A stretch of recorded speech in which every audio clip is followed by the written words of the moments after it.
Bonjour à tous et bienvenue dans cette nouvelle vidéo.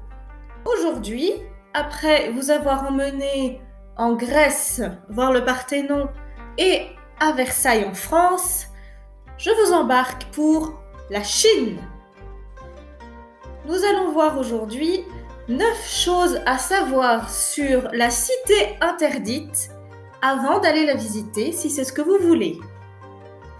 N'oubliez pas de vous abonner, installez-vous confortablement et on est parti.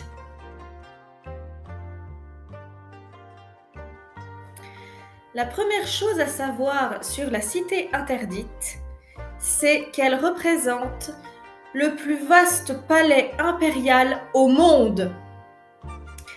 Elle se déploie sur une superficie de 720 000 mètres carrés, soit 3 fois la superficie du Louvre à Paris. À titre de comparaison, le Vatican et le Kremlin font respectivement 440 000 et 275 000 mètres carrés.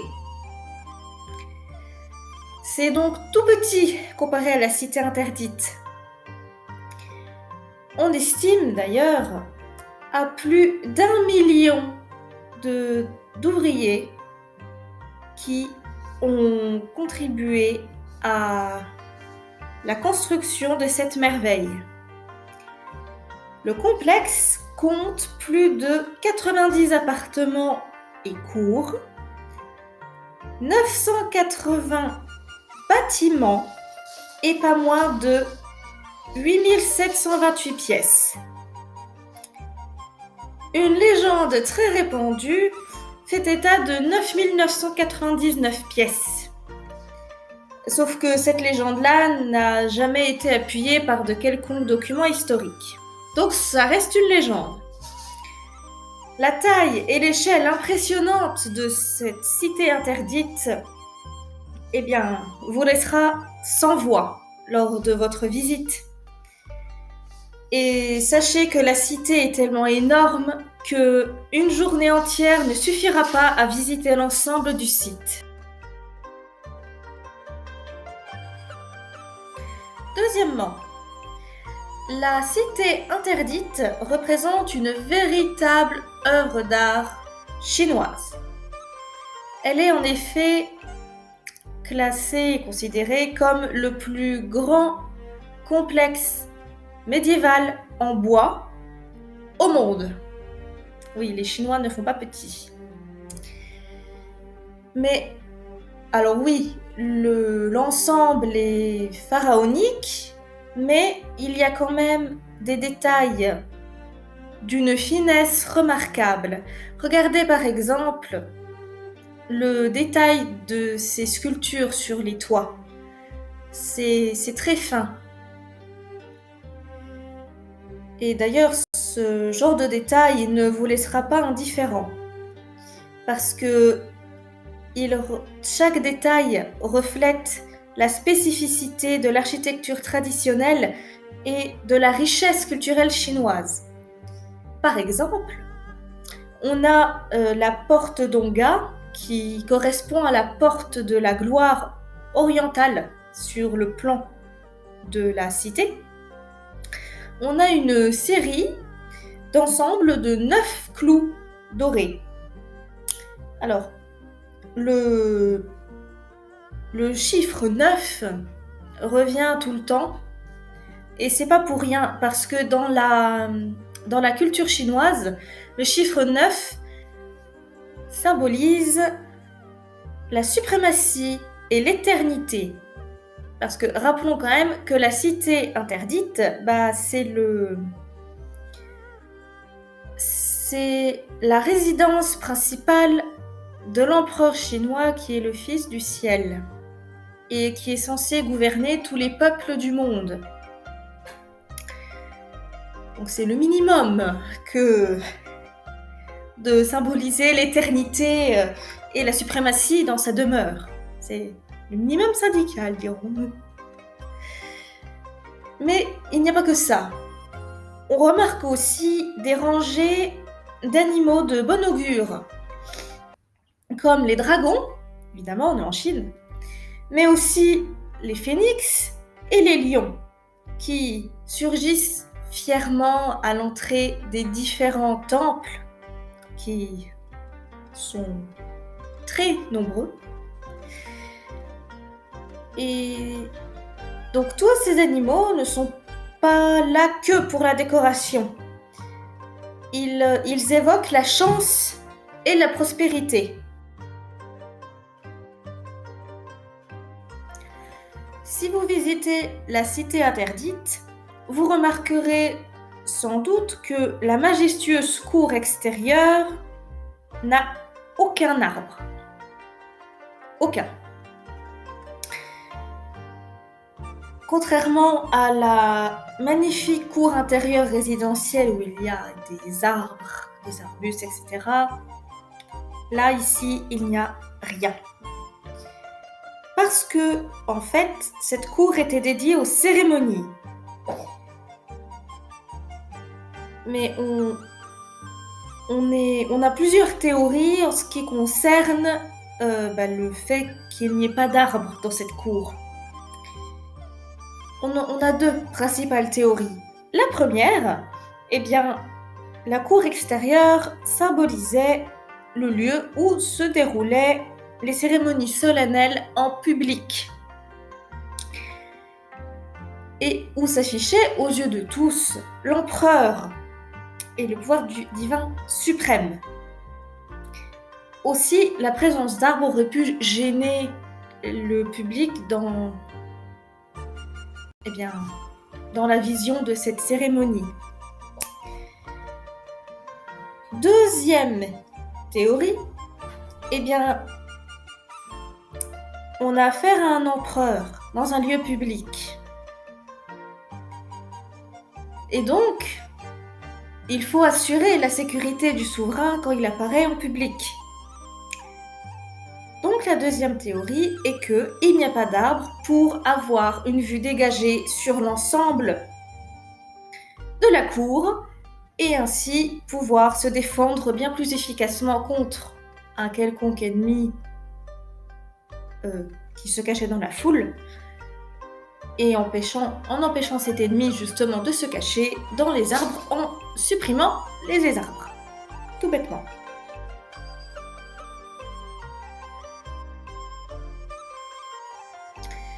On dénombre 14 empereurs de la dynastie Ming qui vont se succéder dans la cité interdite, jusqu'à la prise de pouvoir par les Mandchous en 1644. Aussitôt après avoir affermi son pouvoir sur l'ensemble du territoire, la nouvelle dynastie du nom de Qing rétablit Pékin comme capitale de la Chine, tandis que la cité interdite redevient la résidence principale du pouvoir central. Par la suite, 10 empereurs vont encore y résider avant l'abdication du dernier empereur et la création de la République de Chine en 1912.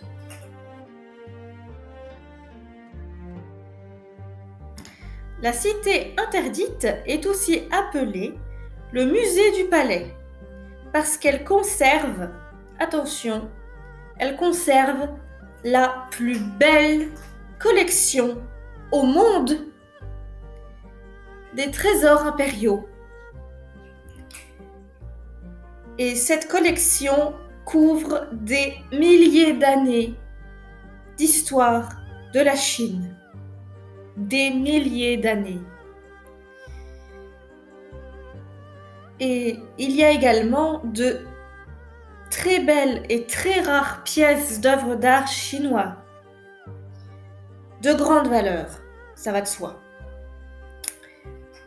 C'est donc pour cette raison que la cité interdite est considérée comme un musée classé au premier rang mondial.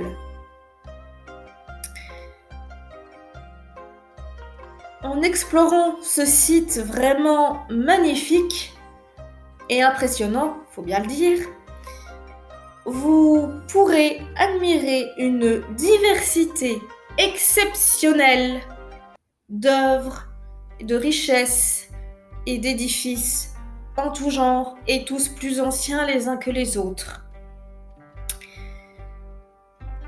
On a par exemple des articles de porcelaine et de jade, des jardins évidemment, des cours et d'autres reliques rares revêtant une importance historique capitale pour l'humanité. Et donc tous ces objets y figurent en bonne place dans la cité interdite de Chine.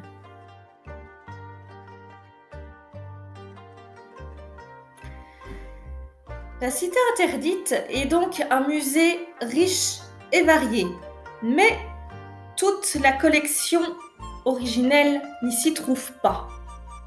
En effet, en 1933, devant la menace de l'invasion japonaise, certains trésors nationaux de la cité interdite ont été déplacés en lieu sûr. Et à la fin de la Seconde Guerre mondiale, seulement une partie de la collection réintègre le palais. Quant au reste, les aléas de l'histoire ont fait que désormais, elle est exposée au musée du Palais national de Taipei à Taïwan.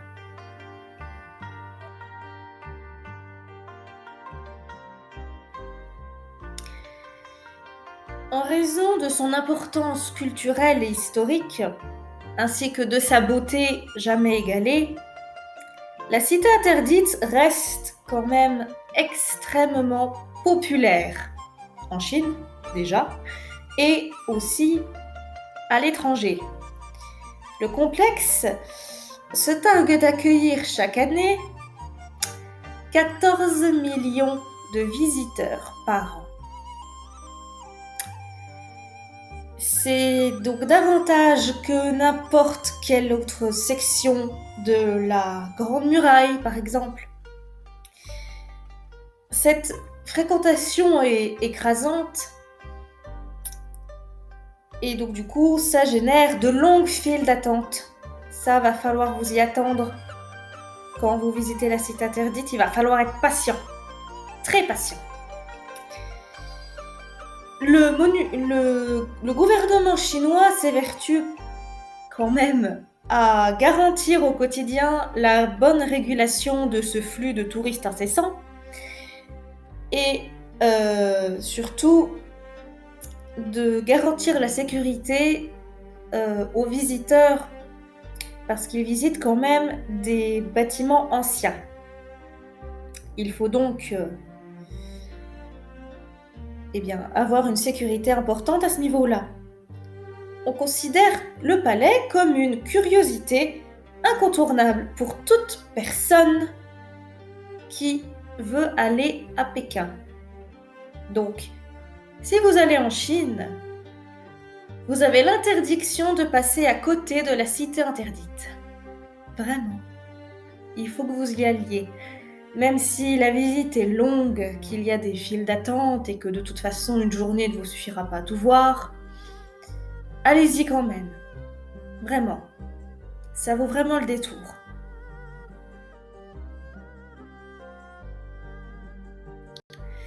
Compte tenu de l'immensité du site qu'est la cité interdite, je vous conseille vraiment de vous rendre au parc Jingshan.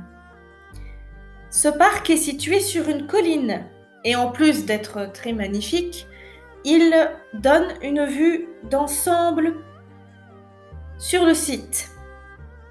Donc vous aurez une magnifique vue panoramique, histoire de vous en mettre plein les mirettes.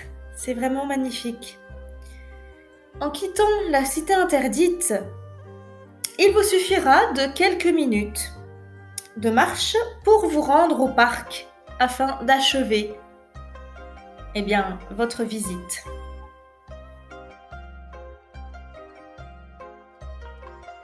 Je vous ai gardé le meilleur pour la fin. si vous voulez visiter la cité interdite, eh bien sachez que la visite peut se faire sans visa. Et oui, depuis 2017, le gouvernement chinois a instauré une exemption de visa de 144 heures. Et ça, pour permettre aux touristes de visiter Pékin et ses environs, bien évidemment. Grâce à cette autorisation, eh bien, plusieurs visiteurs ont déjà pu bénéficier de cette opportunité. Donc, n'hésitez pas à en faire de même. Et voilà les amis, la vidéo sur les 9 choses à savoir absolument avant de visiter la cité interdite est terminée pour aujourd'hui. N'hésitez pas à me dire en commentaire si ça vous a plu et mettez un petit pouce bleu. Ça fait toujours plaisir. Sur ce, nous, on se retrouve vendredi prochain à 18h. Et cette fois, je vais vous présenter l'histoire de la cité interdite. On entrera dans le vif du sujet. Sur ce, bonne soirée et ciao!